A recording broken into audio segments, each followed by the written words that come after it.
सारी वीडियो खत्म होने के बाद आपका हिंदी में 70 में 70 आने से कोई रोक नहीं सकता है। टोटल 13 कवि हैं। अब इनमें से क्या 13 सर याद कर? ना ना ना मुन्ना। अंत में मैं आपको बताऊंगा कि बोर्ड की कॉपी में जीवन परिचय आपको कैसे लिखना है। पॉइंट वाइज अभी है ना, अभी अंत में मैं आपको बताऊंगा कि कैसे आप इसको लाइन बाय लाइन लिखेंगे जिससे आपको 5 में से 5 नंबर मिल जाए। हेलो दोस्तों, आज की इस वीडियो में हम लोग देखने वाले हैं आपका महत्वपूर्ण कवियों का जीवन परिचय। हाँ, बार बार आप लगातार कमेंट करते रहते हैं सर कि हमारी किताब में 13 कवि हैं, हमें कौन कौन से कवियों का जीवन परिचय याद करना है। तो मेरे भाई, मैं आपको महत्वपूर्ण कवियों के बारे में बताऊंगा और महत्वपूर्ण कौन कौन से कवि हैं जिनकी अगर आप जीवन परिचय याद कर लेते हैं तो एग्जाम में 5 में से 5 नंबर आपको मिलने वाला है। तो सबसे पहले वीडियो को लाइक कर लो और अपने सभी दोस्तों को शेयर कर देना जो यूपी बोर्ड क्लास 10वीं की 2026 की बोर्ड परीक्षा की तैयारी कर रहे हैं। तो मेरे भाई, आप सभी को पता है जो हमारा 16 टॉपिक यानी 16 वीडियो की एक मैं आपके लिए यानी आपके गुलशन भैया आपके लिए एक सीरीज लेकर आए थे, उसका आज का चौथा टॉपिक है लेखकों की रचना, कवियों की रचना, महत्वपूर्ण लेखकों का जीवन परिचय, महत्वपूर्ण पत्र। हम ये सब देख चुके हैं, नहीं देखे तो चैनल पे प्लेलिस्ट बनी है, जाके उसको देख लेना। इसके बाद मेरे भाई महत्वपूर्ण कवियों का जो जीवन परिचय वो आज हम लोग देखने वाले हैं, ठीक है। और एक एक करके याद रखिएगा, ये आपके 14 टॉपिक आपके भैया कवर करेंगे और इस तुलसीदास, रसखान, बिहारी, महादेवी वर्मा, बस खत्म।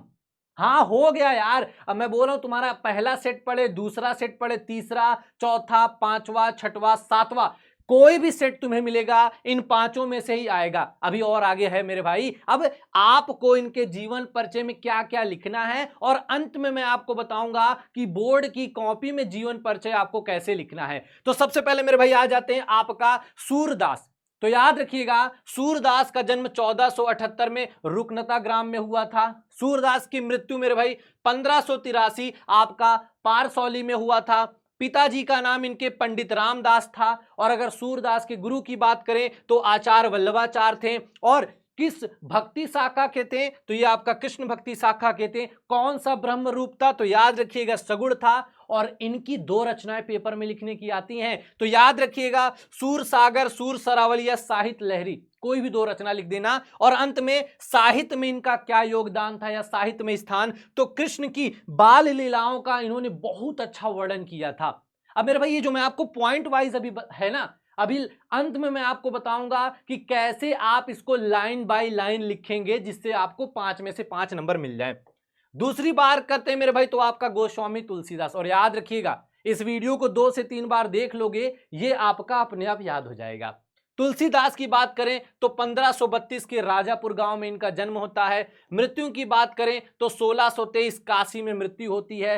तुलसीदास की माता का नाम हुलसी था, पिता का नाम आत्माराम दुबे। और अगर मेरे भाई इनकी पत्नी का नाम बात करें तो तुलसीदास की पत्नी का नाम रत्नावली। और अगर इनकी शिक्षा दीक्षा की बात करें यानी इनके गुरु का नाम संत बाबा नरहरिदास था। भक्ति किस भक्ति शाखा के थे? तो मेरे भाई राम भक्ति शाखा के थे। प्रसिद्ध महाकाव्य बोले तो मेरे भाई रामचरितमानस, कवितावली, गीतावली और इनकी 2 रचनाएं हैं। इसके बाद साहित्य में योगदान तो हिंदी साहित्य में कविता की सर्वोत्तम उन्नति जो थी वो आपका तुलसीदास ने की थी। इसके बाद बारी करते हैं मेरे भाई आपका रसखान की। तो रसखान भाई साहब का जन्म होता है 1533 दिल्ली में।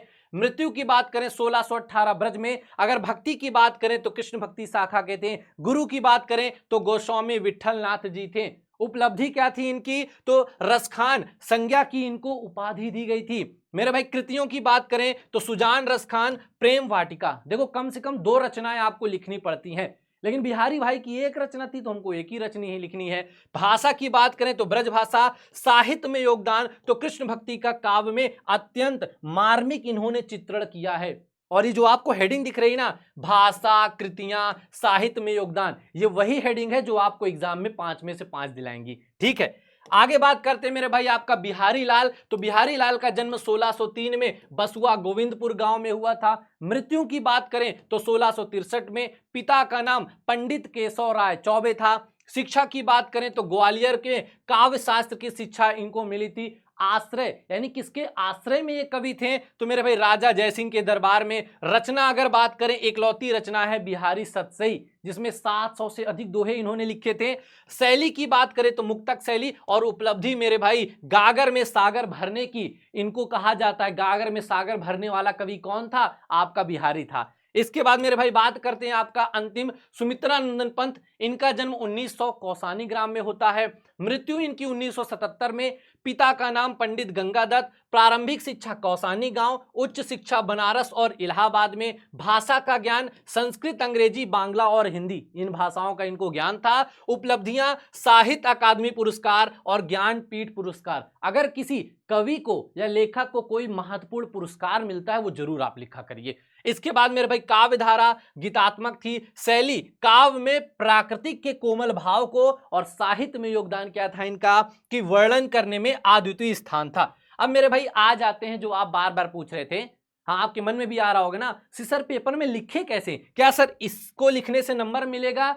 इसको लिखने से 3 नंबर तो आप पा सकते हो, लेकिन जब आप इसको ऐसे लिखोगे लाइन बाय लाइन, आप 5 में 5 पाओगे। जैसे अगर हम यहां पे सूरदास की बात करें तो याद रखिएगा, महाकवि क्या सूरदास का जो जन्म था रुनकता में 1478 ईस्वी में पंडित रामदास जी के यहां हुआ था। मतलब जो हमने शुरू में पढ़ा था जन्म 1478 में, पिता का नाम, अब उसको आपको ऐसे लाइन बाय लाइन आपको लिखना है। ठीक है मेरे भाई। और कुछ विद्वान सीही में इनका जन्म स्थान मानते हैं, और इनके जन्म के मतलब इनका जब जन्म हुआ था तो उसके लिए भी बहुत सारे लोगों को मतभेद है। और क्योंकि इनका नाम देखो सूरदास, मतलब बहुत सारे लोग मानते कि ये बचपन से ही अंधे थे, लेकिन कुछ को लगा कि भाई बचपन में अंधे नहीं होंगे, बाद में हुए होंगे, नहीं तो श्री कृष्ण के बालकाल का इतना अच्छा वर्णन कौन करेगा? कौन करेगा बताओ? ठीक है। और ऐसे ही आपको सब कुछ लिखना है। इनके जैसे गुरु का नाम था वल्लभाचार्य जी, और अंत में मेरे भाई क्या 1583 में इनकी मृत्यु हो जाती है। अब इंपॉर्टेंट होती है आपकी हेडिंग्स। जैसे यहां पे है आपकी भाषा, इनकी भाषा कैसी थी? ब्रज भाषा। जब आप उनके जीवन में 7-8 लाइन उनके जीवन परिचय के बारे में लिखो, उसके बाद आप बढ़िया से काली पेन से हेडिंग डाल दिए ब्रजभाषा, शैली डाल दिए वर्णात्मक, कृतियां डाल दिए सूर सरावली, साहित्य लहरी और सूर सागर, और अंत में सबसे ज्यादा जो आपको 5वां नंबर दिलाता है वो है हिंदी साहित्य में स्थान।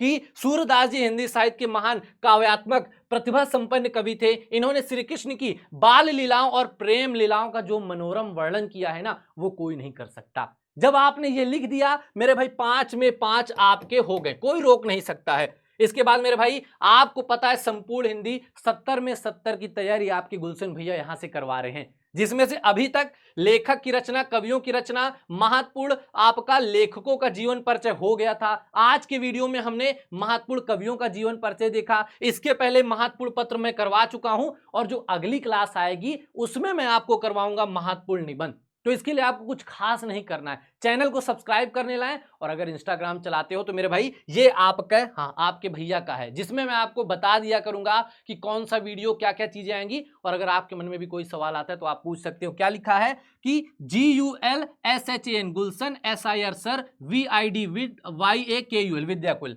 इसका स्क्रीनशॉट ले लो, इंस्टाग्राम पे जाके फॉलो कर लेना। और ये सारे जो टॉपिक आपको दिख रहे हैं ना, ये सब मैं एक एक करके करवाऊंगा, और मैं आपका गुलशन भैया गारंटी दे रहा हूं इन 14 टॉपिक को करने के बाद आपके एग्जाम में 70 में 70 कोई नहीं रोक सकता है। तो मेरे भाई कमेंट करके आप लोग जरूर बताना कि आपको आज की क्लास कौन सी लगी, महत्वपूर्ण कवि कौन कौन से थे, आपको पता चल गया कि नहीं। और मेरे भाई याद रखना, हिंदी में 70 में 70 लाना सिर्फ अब सपना नहीं रह गया, हकीकत बनेगी अगर आप अपने गुलशन भैया के साथ जुड़े रहेंगे।